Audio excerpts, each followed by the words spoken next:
What makes you laugh until your sides hurt? Is it the perfectly timed punchline, the awkward pause, or maybe that character who reminds you of your weird uncle? Welcome to Behind the Laugh, where today we're diving into America's best comedy shows and uncovering the scientific secrets behind why they make us howl with laughter. Laughter is universal. From babies giggling at peekaboo to seniors chuckling at wise jokes, humans across all cultures share this unique vocalization. But what's fascinating is that we rarely laugh when we're alone. Laughter is primarily a social bonding mechanism. In fact, you're 30 times more likely to laugh when you're with other people than when you're by yourself.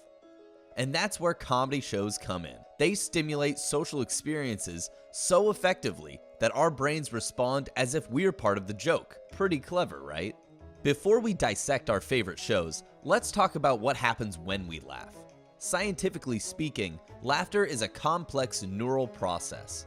When something strikes us as funny, our brain's frontal lobe recognizes the incongruity, the limbic system processes the emotional response, and boom, we're suddenly making these strange rhythmic sounds we call laughter. Studies show that laughter releases endorphins, reduces stress hormones like cortisol, and even boosts our immune system. It's literally medicine, just without the terrible taste. In fact, a good laugh can increase your blood flow by up to 20%, comparable to light exercise. Researcher Robert Provine found that laughter can temporarily increase your pain threshold by releasing endorphins that bind to the same receptors as opioids do. It's like your body's natural painkillers. Even more fascinating, Stanford researchers discovered that children laugh about 400 times per day, while adults average just 15 laughs daily.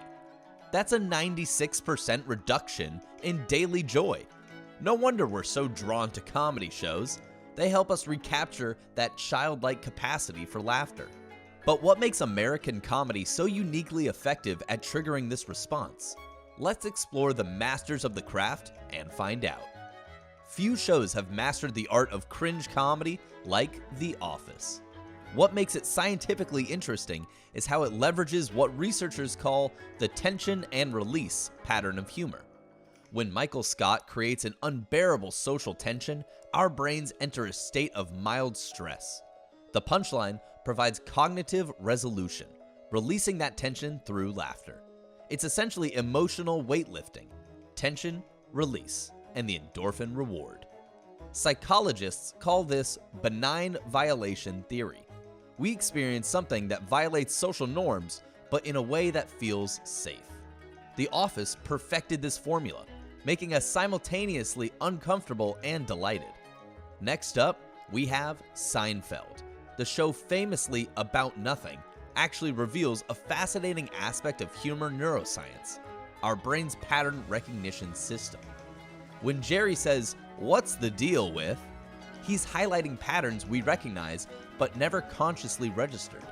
This creates what scientists call a humor insight, that aha moment when two previously unconnected ideas suddenly link together in your brain. Researchers at Stanford found this type of observational humor activates the same reward pathways as solving a puzzle. So when you laugh at Kramer's entrance or George's latest scheme, you're essentially experiencing the joy of pattern recognition. Then there's Parks and Recreation, which offers a different scientific angle on comedy: positive psychology and character-based humor. Unlike many comedies that rely on mockery, Parks and Rec often generates laughter through character optimism and growth. Leslie Knope's enthusiasm activates what psychologists call elevation, a positive emotional state that combines admiration with humor. The science here is fascinating. When we laugh with characters rather than at them, we experience higher levels of oxytocin, the bonding hormone, alongside our endorphin response. This is why Parks and Rec fans often describe the show as a comfort watch, despite being genuinely funny. Now, let's take a look at Tina Fey's 30 Rock, which represents the pinnacle of what neuroscientists call cognitive processing humor. The show delivers jokes at a breakneck pace, requiring rapid cognitive processing. Each joke creates a small dopamine hit, and the sheer density of jokes keeps our brains in a constant state of reward. Studies show that this type of humor actually improves cognitive flexibility. Essentially, 30 Rock makes you smarter while you laugh. Some researchers have clocked 30 Rock at up to 7.44 jokes per minute.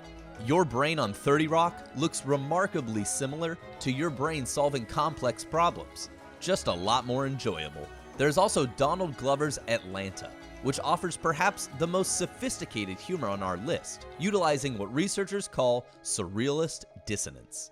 When Atlanta presents a seemingly normal scenario that suddenly veers into surreal, like the invisible car scene, our brains experience momentary cognitive dissonance. This forces us to rapidly reappraise the situation, creating a unique type of humor response. Neuroscientists at UCLA found that this style of comedy activates parts of the brain associated with creative thinking and novel problem solving. It's not just funny, it's expanding your mental flexibility. From The Office's tension and release to Atlanta's surrealist dissonance, America's best comedies aren't just entertaining. They're master classes in neurological stimulation. They make us healthier, happier, and maybe even smarter. So the next time someone tells you you're wasting time binge-watching comedy shows, you can tell them that you're actually engaging in neurologically enriching activity. It's practically a workout for your brain. If you enjoyed this scientific dive into comedy, hit subscribe for more episodes exploring the psychology behind your favorite entertainment. Until next time, keep laughing. Doctor's orders.